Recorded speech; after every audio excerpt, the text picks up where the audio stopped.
Welcome to my humble little office. My name is R. Keith Andrews. I'm a spiritual guide and paranormal adept. The journey continues today on January 10th, 2026 at approximately 8 p.m. PST. Now, I've made it my life's calling to remind people that working together, we can make this a better world for virtually everybody. I bill myself as a spiritual guide because the tools I offer are the exact same tools I personally use in my day-to-day life.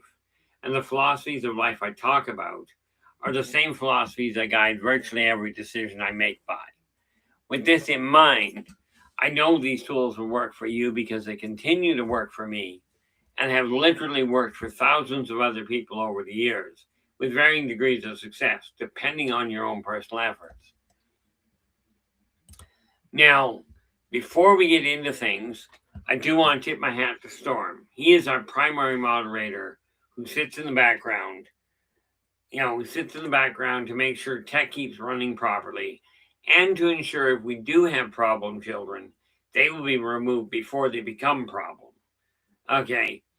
And for those of you that come in with the intention of being a problem, rest assured, Storm is quite qualified to track down who you are and remove you before you become a problem. And I'm referring to from the chat room. Okay, I know how some people can take things a little too literally. And for those of you that think that my moderators are being a little too, shall we say, hardline, blame me for that one.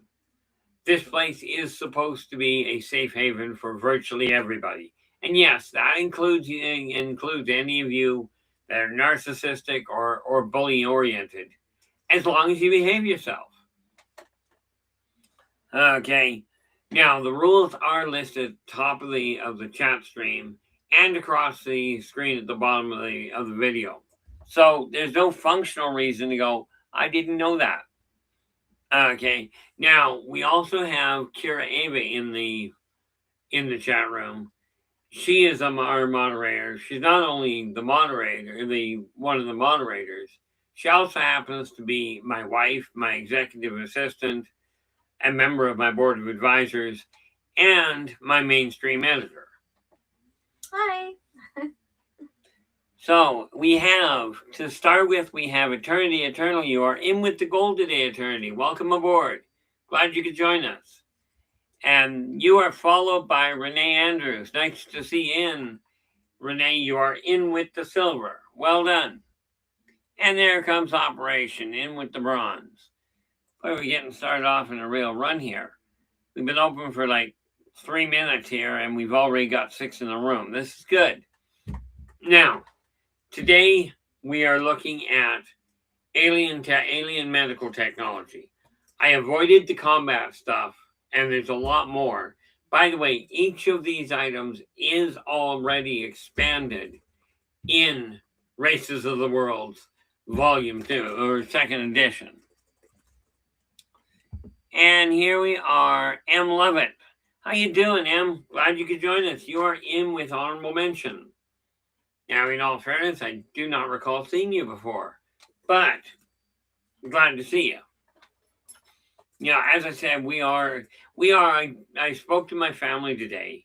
We are intending on taking this whole thing and moving it into a full-sized business. Okay. And I just gave up trying to figure out how I know as much information as I do. I was thinking of it the other day, and just today actually. And my dad, on his deathbed, he literally recounted all the different aspects and told me all of the information I have is accurate. Now, I leave it to other people to quantify it. Okay. You are getting a lot of greetings there, Kira. Yep, I'm responding as I can. Thanks, guys. Now, the way I figured it, I actually put together crib notes. And let's make sure I do that right so I can actually see what I'm working with. That is wrong. There we are. Now, I don't expect you to read them, but you guys know I'm a firm believer the lists work. So, with that in mind, I have got, Now, all four of these are all medical technology that off-worlders have. And this might give you an idea of just exactly why I said their tech is so far above mankind's. Okay, now I'm going to start with something called the Incarnate.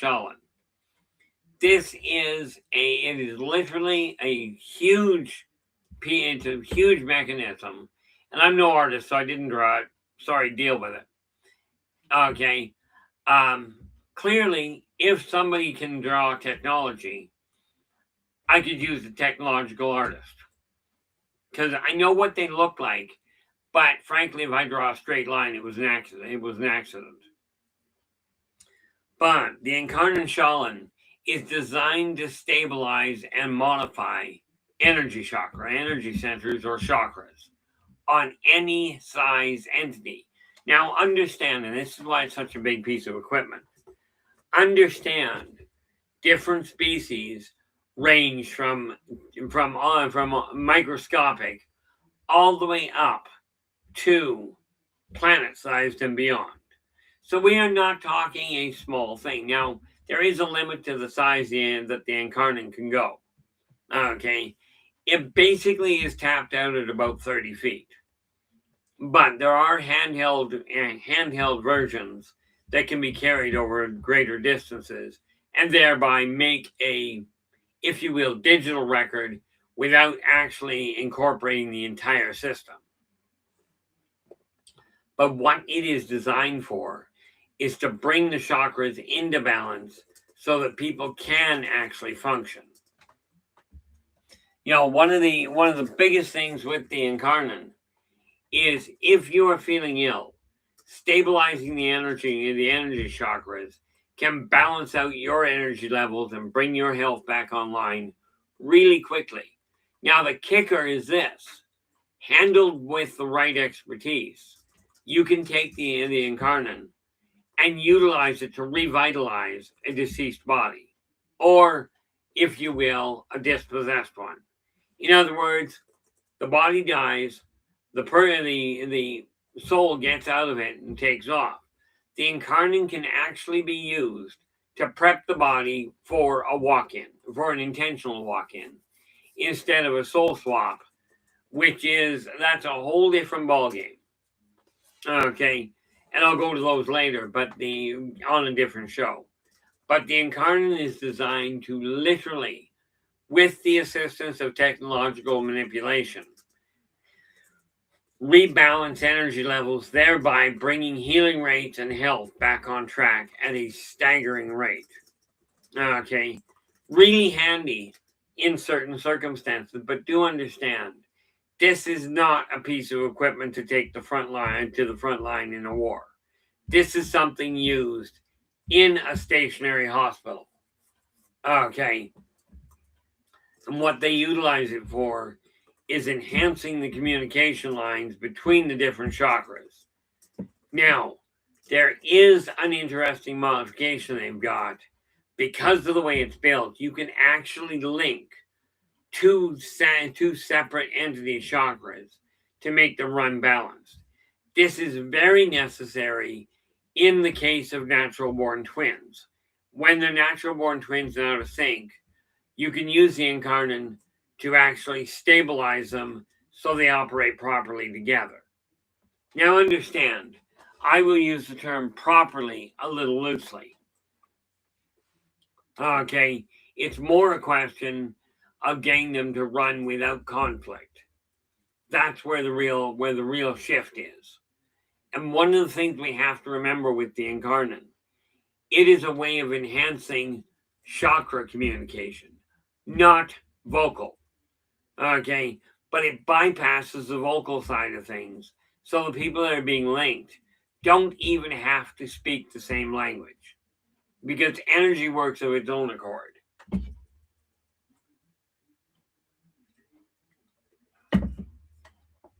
Now, again, guys, if you do have a question, put it in the chat room in all caps. It makes it so much easier for me to find it.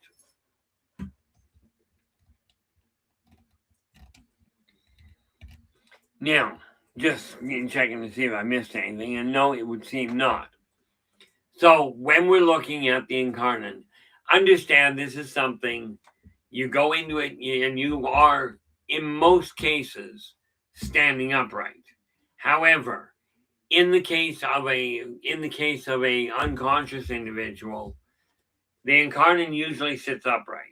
Well, it should be on this screen so I can see what I'm actually doing. There we are. It usually sits upright. But in the case of an unconscious individual, they tilt it on an axis and lay the person down on it. Then they can go to work. And rest assured, just like an operating table, just like the operating table, there are all kinds of things you can do on that end. Operations asking, does the consortium put restrictions on any medical technology? Absolutely. They will not permit it to be turned over to primitive species or to species that are not yet members of the consortium. Now, for so-called primitive species that are members of the consortium, they don't turn the equipment over to them, but they will use it for them. Okay, with them totally present. With their scientists, their leading, if you will, shaman, right there to see what's going on. But because of limited intellectual capacity in many cases, they don't turn it over and say, hey, push these buttons. You know what happens when somebody goes, what's this button do? An incarnate shaman is not a good thing to find that out with. Because I'll tell you that it does not balance the chakras well. But yes, they do have instruction manuals for those that are intellectually and technologically far enough advanced that they can actually put them to use. They just won't turn them over to the shall we say, uneducated. It's not against them. It's literally to protect them. If you think about it, if you know how to make a nuclear bomb and you turn it over to somebody that doesn't, and you tell them, here's how to put it together, you're asking for complications. This is just one of those neat little problems that we have to take a look at. Now, these are detailed in a lot, are put together in a lot more detail in the second edition. This is one of the reasons why, although this edition, the first edition, is only 60 pages, well, 62, I think, and the second edition jumps to 120. Okay, but I don't want to get hung up too much on any one of them. Like I said, we've got 4 to look at. So the second one we're going to look at here is a holunk. Now, the holunk was built by the Ennead, and as I've discussed with you before, the Ennead are the race that ancient Egyptians called the Egyptian gods. Okay, they are the ones that built the Ennead, or that built the holunk, but they had the assistance of another species called the Wawawan. Now, the Wawawan are a sonic race. That is literally what they are composed of. Okay. Now, you probably haven't heard of them because they're in the second volume. Okay. Oh, I did forget that part, but that's okay. But the Wawawan explained to the Ennead how to bridge the physical barrier. Because what the holunk does is it has a base. It's basically a sandwich. Okay, you've got the base that you put the person on, and then you clamp the top down on top of it. It creates a sealed field. Did not want that.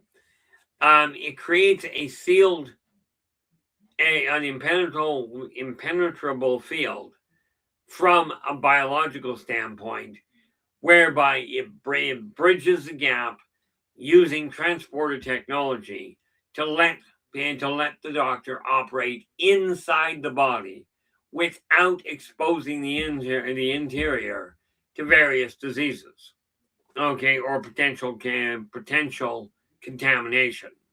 Now, there are various sizes of these, okay, and they use them on, you guessed it, they use them on the species depending on what size the species is. The standard Holonc is actually a handheld device that fits over a standard human-sized bipedal form. Okay, and just like modern doctors today would put your arm down on a clamp in order to operate on the arm itself without knocking you completely out. The Holonc is designed to do that while you're absolutely fully conscious. The only reason they strap you down is because some people have this really weird idea. I want to see what that feels like. And you can picture how this is not going to end well. At least I'm hoping you can. But they have larger ones to put full-sized, like a full-sized 6-foot individual in. Okay. And bigger from that standpoint. But again, the bigger you get, the less mobile it is. The Holonc literally enables you to work inside a physical body without actually breaking and bridging the surface. They use a similar piece of technology for working on equipment. And yeah, I know what that sounds like. But we're only going into the medical side today. Now, have they turned it over to mankind? No. Mankind is not a member of the consortium. Have they, however, shown some of them the physical tool? Certainly. Okay. This said, showing a human, here it is, does give them something to work with. Absolutely. But the technology mankind has right now is nowhere near capable of literally rebuilding the Holonc. Okay, it is fascinating to watch them when they go, oh, we got this, because I'll tell you, it backfires more often than not. Operation, the short answer is yes. About a decade ago, well, up until about a decade ago, I literally, if I held my hand out, let me see here.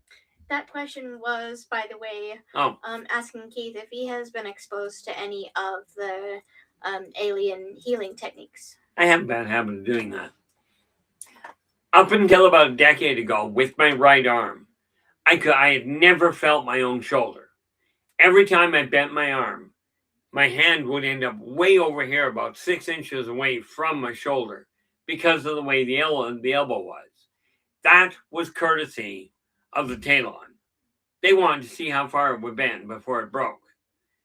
But it wasn't until about a decade ago, just over, about 15 years ago now. Nope. About a decade, where we had an interesting setup. And I told my girlfriend at the time that it felt like somebody had cut my arm off and reattached it 2 days in a row. On the second day, my girlfriend at the time looks at me and goes, well, I tore a strip off him and said, look, if you're going to keep taking him, at least have the courtesy to fix the problem that he's got. On the second day, I don't know what happened. I was, we were talking away, and I got an itchy shoulder. I never thought about it. I reached up and touched my shoulder. I'm looking at it going like, what the heck is that? I had never felt my right shoulder with my right arm.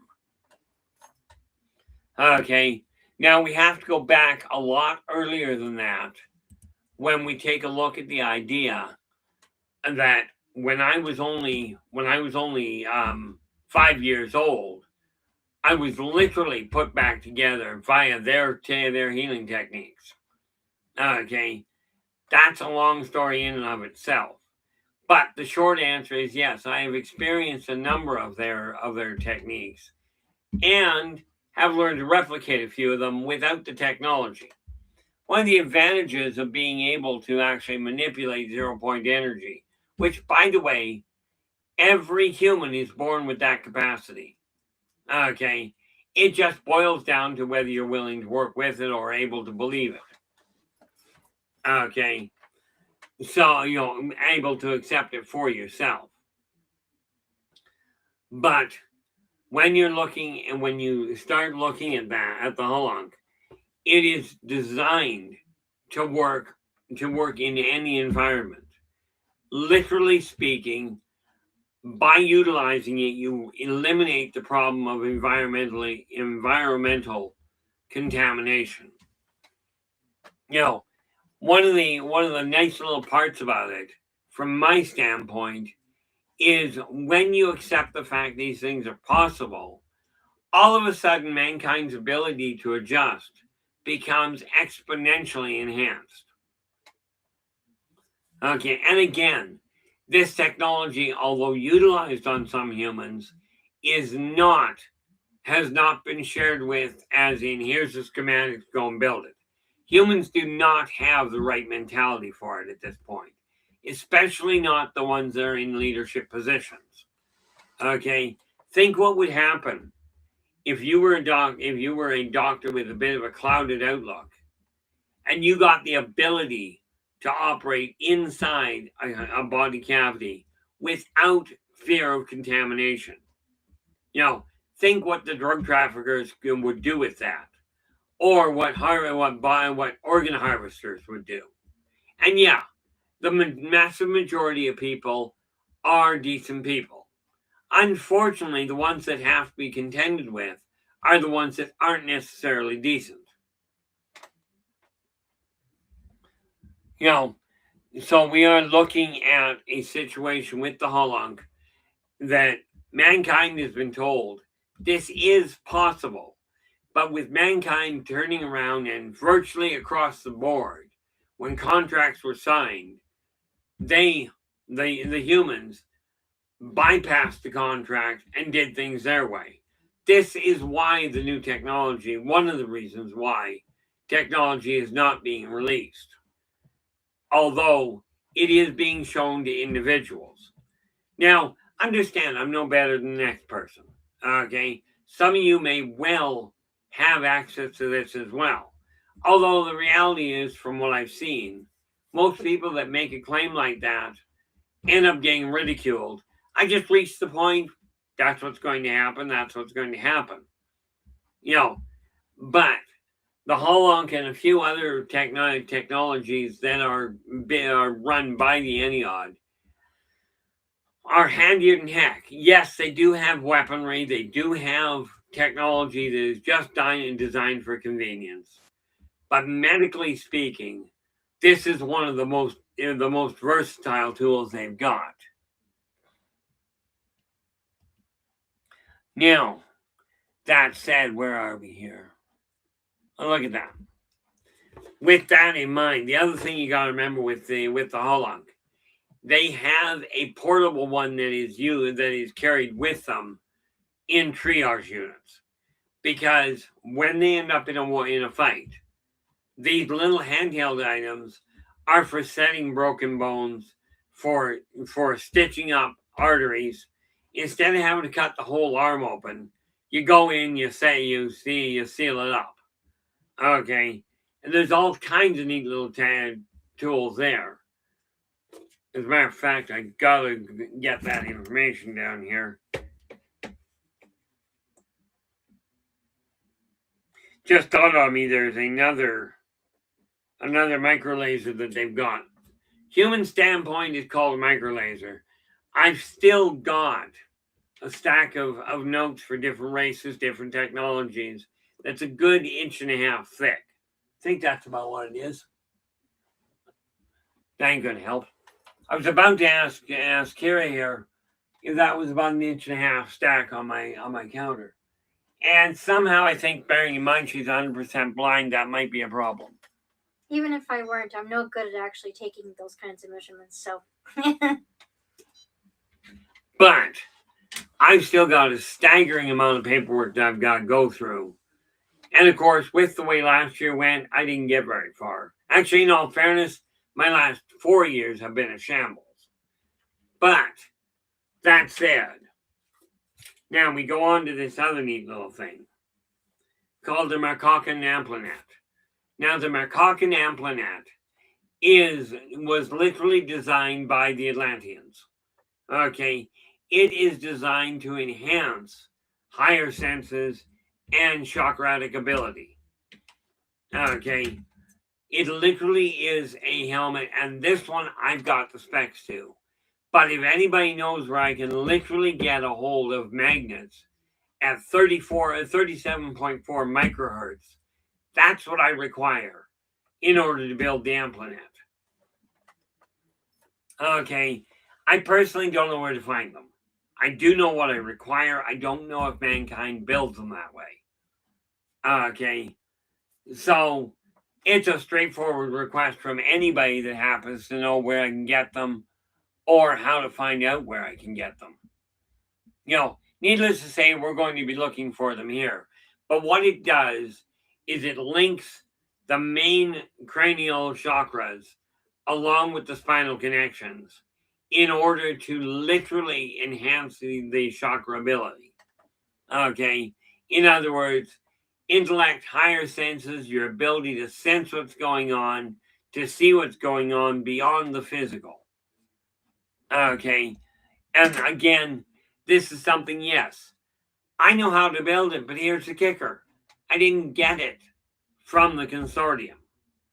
I was one of the people that was involved in building the thing. Okay, and in all fairness, I know of one person I know of from Atlantis that may well remember the other part, remember bits and pieces of it as well, if not the whole thing. Okay, but I'm looking for that because I know how to build the rest of it. It's the magnets that I require. And like I said, I'm looking for 37.4 microhertz.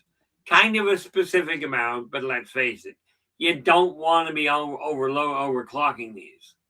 You overclock a Marcocan amplinet, you'll blow the guy's brains out. Or the woman's, doesn't matter which. Sorry guys, you're in the same boat on that one. Okay, but what it's designed for, it's literally a mesh that amplifies the connection at the temples, on the third eye, at the base of the cerebral cortex, and at the center of the small of the back. And yes, this does mean that it's got a great big long tail that goes the length of the spine. Okay, this is designed to accelerate healing and adaptability. Nice part about it is you clamp one of these on somebody, you essentially have just adjusted their entire biogenome in such a way they can be transported without oxygen, without any sort of support gas. They can be transported where they need to be. Although I would recommend still at that point not moving them through a star. This may result in a bad outcome. The nice part about it is that particular tool is part of an even larger tool, but it's built in bits and pieces. And it's those extra bits and pieces that I've got to pull out and hopefully get into the second edition quick enough. That said, I will be, along with the other little booklets, putting a booklet together that actually gives the information. I will not be giving specs, as in, here's exactly how to build it. So scrap the idea. I will be giving, this is what it's for, this is what it looks like. Okay, now understand something. When I said the magnets have to be 37.4 microhertz, that doesn't tell you a thing about the transitory connecting lines. Okay, and the resistance of them. These are all part and parcel.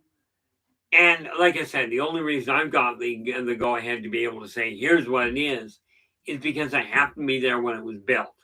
This is not a question of the consortium going, oh, here's the information.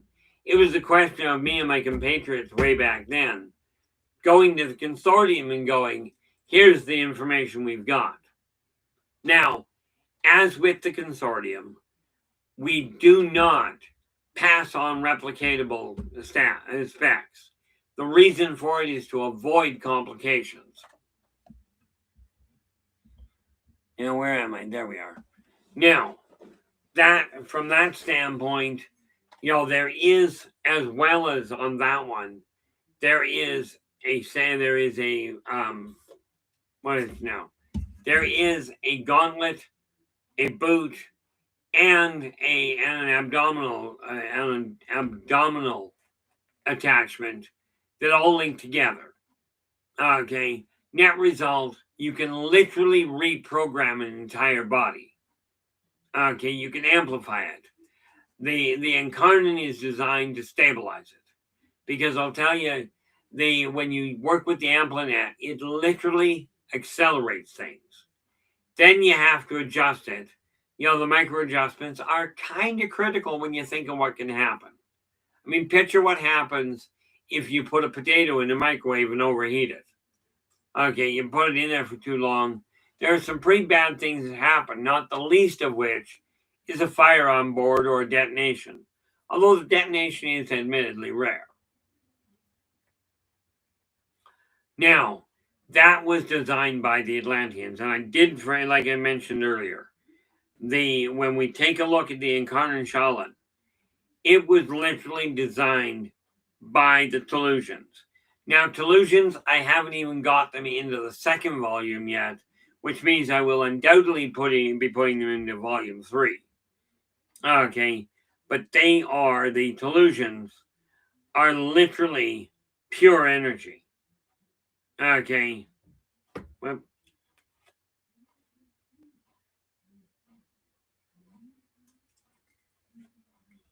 they are the ones that figured out how to actually balance the chakras themselves, but then they are pure chakra for the man, for lack of a better way to put it.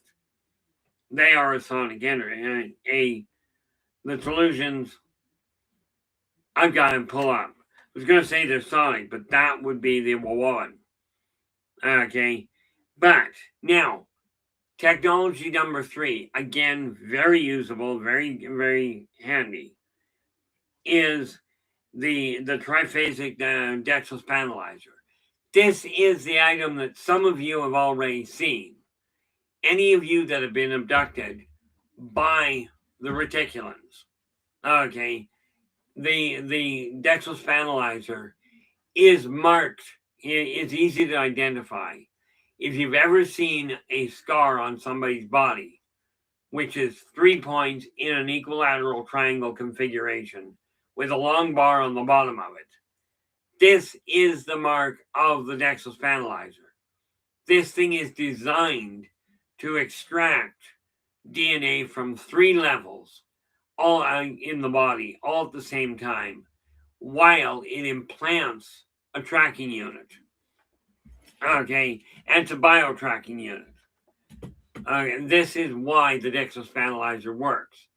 It kind of looks like a bent flashlight in a lot of ways, where you've got I'm just trying to think who used to use it. My dad used it with search and rescue, where you have the straight bar, and then it's capped it's capped on a right angle.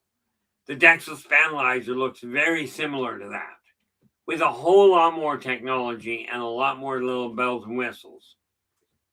But it is designed to extract and analyze on the spot 3 different levels: the surface, subdermal, and intramuscular, all at once. But it combines all that information into a database while it is implanting. The neat part is it makes the extraction, does the analysis, implants the information into the tracker, and then implants the track. Okay, right at that moment it goes active, and now the reticulans can track exactly where you are. They can thereby watch environmental modification. They can watch evolutionary contingencies. As you get older, they track the metabolic modifications. Okay, but this is a tool designed for science. Okay, it is a medical technology, very much like the centrifuge for humans is medical technology. not exactly used for necessarily the same thing. Okay. And what is that? Oh, yeah. So when you look at the dextrospandalizer, this can literally be carried, and it is carried in their emergency kit, because they use that dextrospandalizer for medical purposes. Now picture having a dextrospandalizer and the Holunk, and love it. Can the implant help those who are implanted? Can the implant help those who are implanted? The short answer is yes. The real question is whether they're going to use it for that, because part of their research, and this is going to sound cold, is how much damage can a corporeal genome take before it no longer can function. Okay. Now there are cases where they have utilized it to bring people back from the brink, or to bring their awareness up so they can function.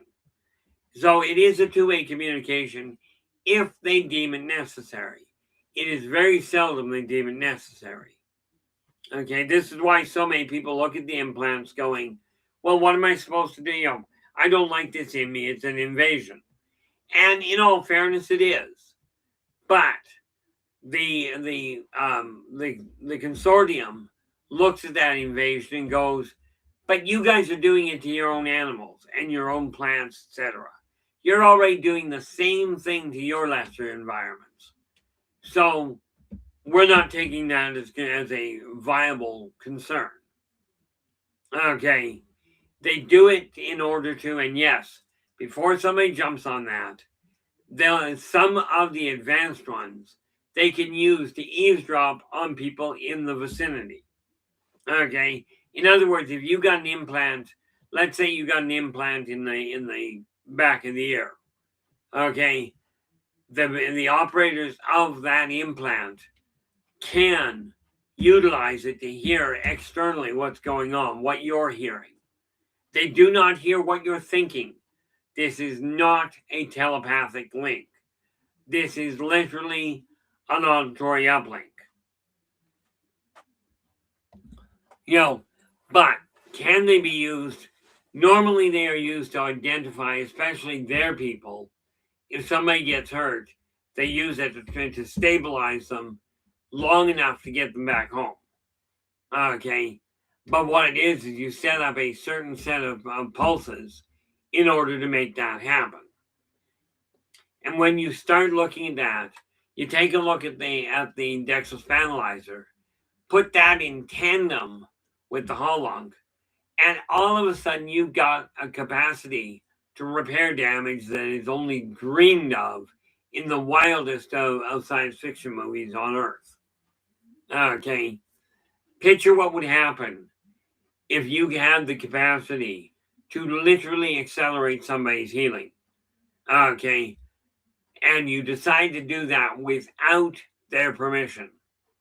This can go sideways really quick. And yes, like it or not, and this puts my foot in my mouth all the way to the hip, I have been known to do that to people. Although I didn't do it without their permission. Okay. I took the knowledge that I was gifted by the off-worlders, plus my own knowledge from past lives, and this one for that matter. And literally, I think the best one I pulled off was pulling a person out of a wheelchair so they could walk where the doctor said it would never happen. Pulled the same thing on a gentleman that passed into a coma. Okay. Do I guarantee what I'm doing? Not a snowball's prayer. Okay. All I guarantee is I will do my best. With the technologies these guys have, can you picture how quick a dextrospandalizer could be turned into a weapon? Or a Holunk for that matter. Okay, this is why they are not released to humans. Humans are way too volatile and barbaric to gift them with that kind of technology. Certainly, this is possible. Fortunately, humans on the whole look at it going, That's not possible. It just can't be done. And there they shut themselves down. They start looking for a way to explain why they can't do something instead of explaining why they can.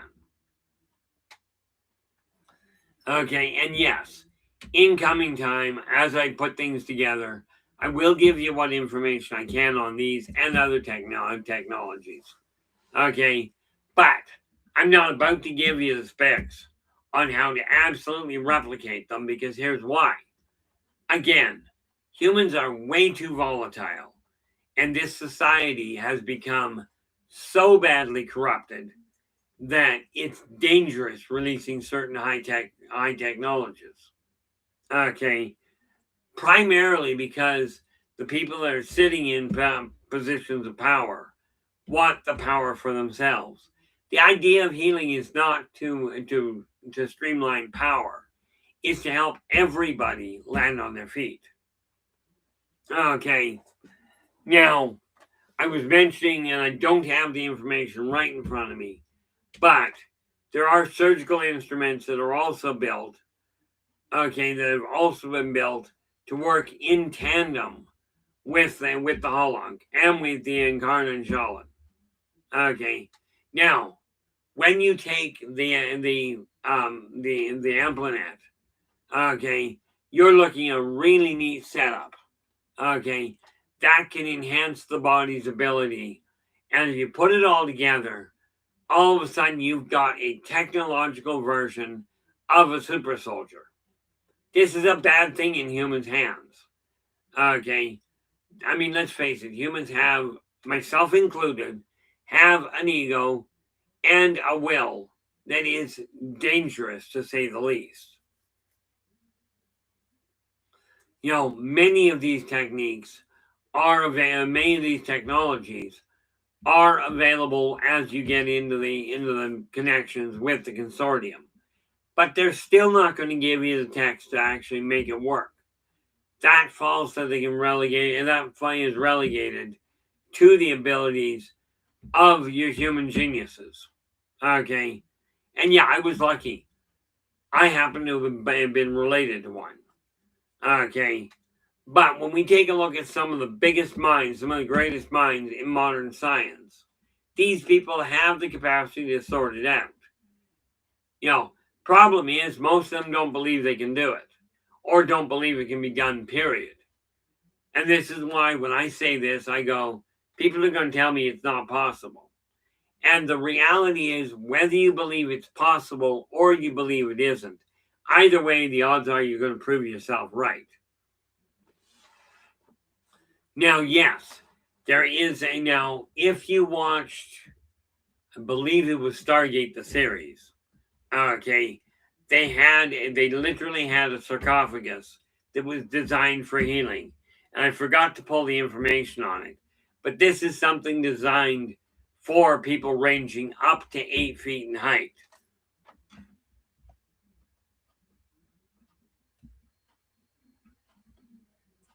Oh, absolutely. Operations asking, do the off-worlders put value on chakras and other energy techniques? Absolutely they do. Because the reality is, working with the different energies, you can accomplish so much more than you can by the rigid physical body. Okay, chakras, and you're going to love this one, and I know those of you that study chakras are convinced that the chakras are laid out in a straight line. They are not. The soul is not a bipedal form, and therefore chakras are movable. And the off-worlders know this, especially when you start looking at the Zerziks, the Verozik, the Wawawan, okay, and a number of others that are pure energy. Okay, I'd have to go in. I don't know if I've got. Let me see if I actually left it open. Volume 2. Let me see. I'm just calling it up here because there we are. Liaison. These are a microscopic entity. They start out microscopic. Okay. But the Ezon are basically a tubular energy. Okay, but they start off microscopic. They literally travel around and breed. And you're going to love that one. That sounds so bad. Inside sentient ocular liquid. In other words, what's in your eyeball. Okay, but these are guys that definitely understand the whole concept of chakras. Okay, so I mean, all of this is interactive, is from the off-worlder standpoint in certain fields. Okay, it's very well understood. In other races, not so much, but then not every race is as evolved as the next. Now, where are we? Oh, there we are. I was just checking our energy, our time frame. So, this information that we've been talking about today is included, probably paraphrased, in the second edition. Thank you so much there, Storm. Just got the heads up that we are at the 15-minute mark. Okay. What I've decided to do, while I am putting the books together and putting the magazine out, plus, of course, this stream, I'm putting all the information in various capacities, i.e., alien medical technology. Okay. These will be smaller booklets, depending on how much information I've got. It probably will include various different technologies in order to make it a big enough volume to make it worthwhile. Okay. I'm still looking at my notes going, how is it possible I ended up with all this information? And somebody out there sitting there going, well, you just make it up. You've already said that you're a science fiction writer. Well, I did. The question is, am I writing about science fiction? And this is one you've got to figure out. Am I writing science fiction and tempering my science fiction knowledge or science fiction imagination to the gear? Or am I taking the gear and working it into the story? That's the one you got to figure out. From my standpoint, since I can't figure out where it all came from, I'm going with take the technology as I figure it out and write it into the storyline. But like I said, if I can do it, so can you. The whole catch is realizing that there are things you don't give to people. Okay? And this is where I do agree with the idea of holding some technologies back. Let's face it. I watched a video one day where a bunch of Somalian pirates, and they were identified as Somalian pirates, so I'm not picking on anybody. But these Somalian pirates showed a chimpanzee by physically imitating it, showed this chimpanzee how to use a machine gun, as in how do you pull the trigger, how do you point, all this sort of thing. Amazingly enough, the chimpanzee got the idea. This was not good for the Somalian pirates. Okay, same thing happens if most humans end up with technology that is beyond their ken, beyond their understanding. Odds are they're going to use it for something that doesn't work well. Okay, i.e., what happens if you take a modified holunk and you utilize it on the wall of a nuclear facility? Sure, you can work inside the wall. Problem, are you likely to set something off? Good bet. Not a good idea, by the way. I don't know if you know much about nuclear explosions, but I'm telling you, they don't leave the neighborhood in a very good place. But with this all in mind, as technology evolves, I strongly encourage people to really get the word out. Do not leave this information buried amongst the so-called leaders. Okay. It is a caution. Okay. some technologies are too advanced for people to work with because they don't understand the ramifications. Okay. And that's where self-education and talking to people comes in handy.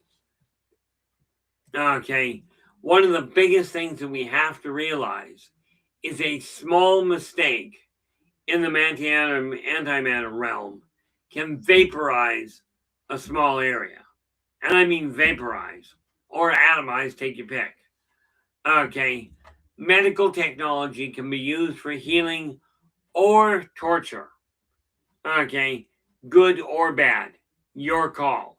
And this is what the consortium worries about with infant races. And rest assured, humans are an infant species compared to many.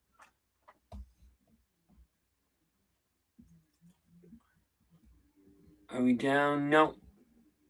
We are getting there, but now the other neat little thing, I've got more technology to work with, as in weaponry and just household stuff.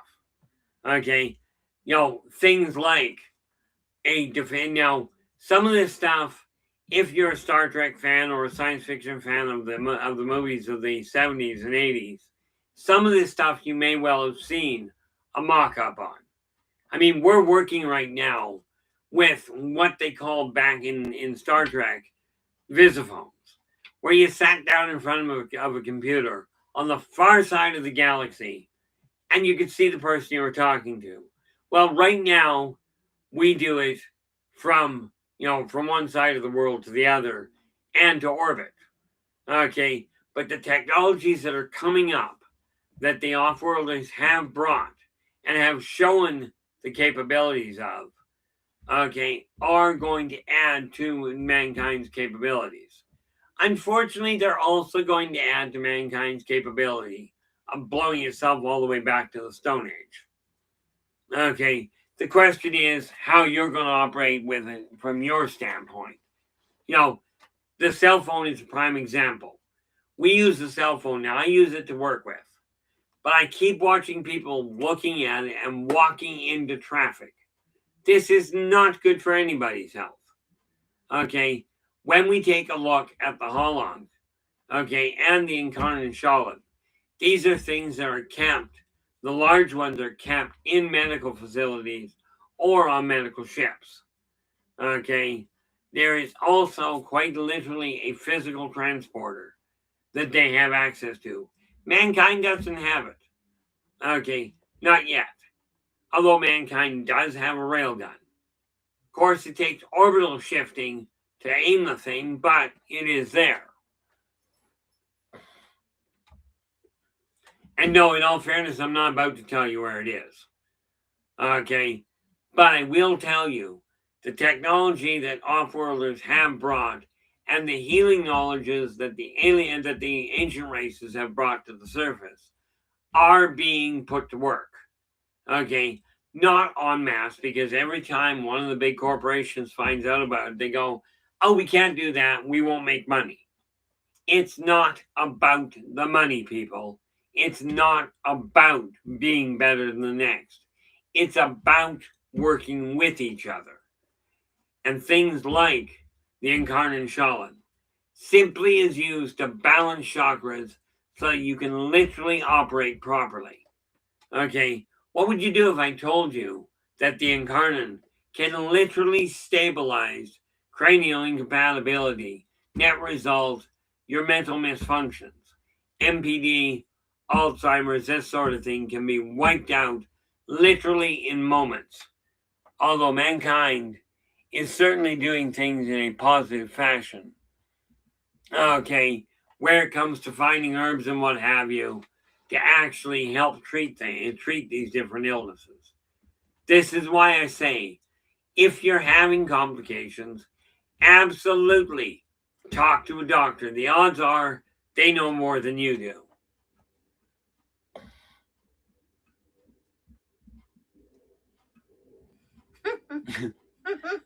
Bomber, how you doing? You do realize you're almost as dark as I am.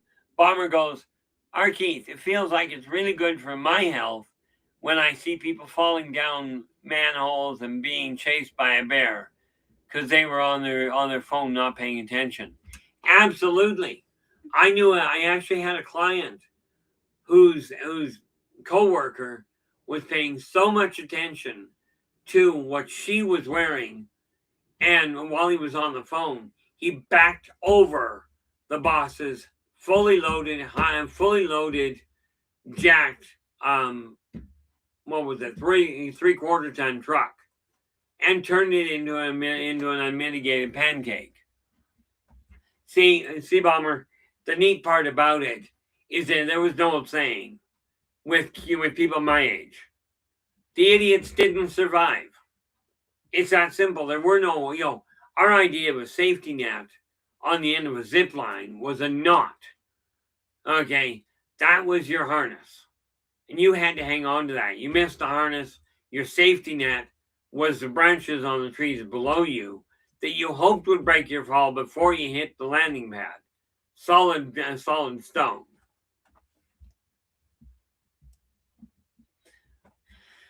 But we could go really sideways there, Bomber. I am glad you joined us, by the way. Now, where are we here? We are right there. Okay. Now, let me just double check because I want to make sure I give you the right information. There we are. Tomorrow, which is Monday, we will be dealing with... No, tomorrow's Sunday. We will be dealing with language and its impact on mental health. Okay. Monday, we will be dealing with the financial side of sharing expenses. Why do it? Then on Tuesday, the impact of wardrobe and bearing in the modern world. Okay, this is what's coming up this week on Positive Perceptions. Okay, what do we got here? Bomber goes, now they probably install a bubble wrap diaper on. Yeah, we just won't let that go. Just not going down that road, Bomber. But I do want to say thank you so very much for sharing your time with us tonight. Really appreciate it. We will be back again tomorrow. Okay, we'll be back again tomorrow to discuss. And I just drew a total blank. This is why I write things down, because I got a memory like a sieve. We're going to be looking at language, its impact on mental health. But until then, I do want to say thanks so much for sharing your time with us. Hope to see you again tomorrow. And don't forget, A Day in the Office comes on at 4 p.m. Positive Perceptions at 8 p.m., both Pacific time. Until then, do take care of yourselves and each other, and for pity's sakes, stay positive.